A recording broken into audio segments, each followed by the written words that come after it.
As India has entered into the second phase of the nationwide lockdown to combat COVID-19 pandemic, RBI Governor Shakti Kanta Das has announced new measures to maintain liquidity in the system, to incentivize banks to ensure better credit flow and to ease financial stress.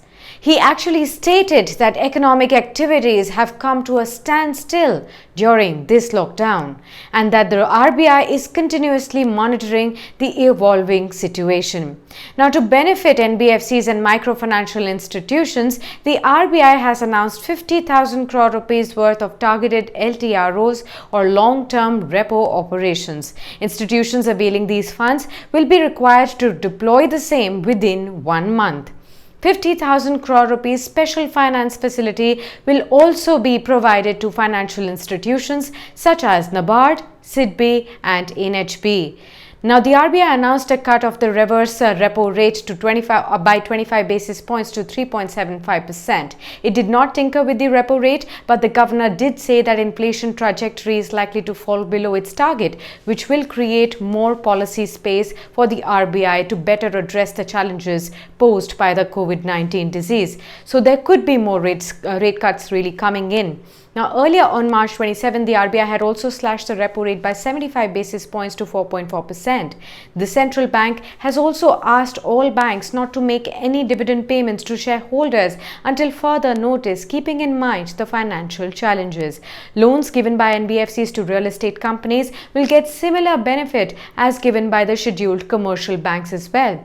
RBI also said that NBFCs can grant relaxed NPA classification to their borrowers. However, the 90-day NPA norm will also not apply on the moratorium granted on the existing loans by banks. RBI has also eased the liquidity coverage ratio or LCR requirement of the scheduled commercial banks from 100% to 80% with immediate effect.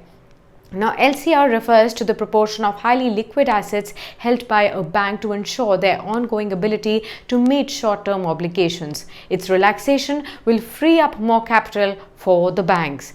60% of the ways and means advances allowed to states until September 30th, 2020. Now, talking about the impact of the ongoing lockdown, the RBI also noted that the contraction in exports in March, estimated at 34.6%, is more severe than the global financial crisis of 2008.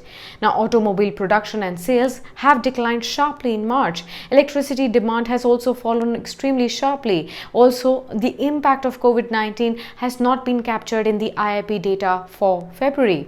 Overall, the RBI governor did say that the macroeconomic landscape has deteriorated severely in some areas. Also, he added that India is still among the handful of countries projecting positive growth for this year and the next. There are hopes riding on robust tractor sales that will offset farm labor shortage, and a normal monsoon will also bode well for the rural demand. Now, surplus liquidity in the banking system has also increased substantially, and the RBI is committed to do whatever it takes to stop the coronavirus from spreading.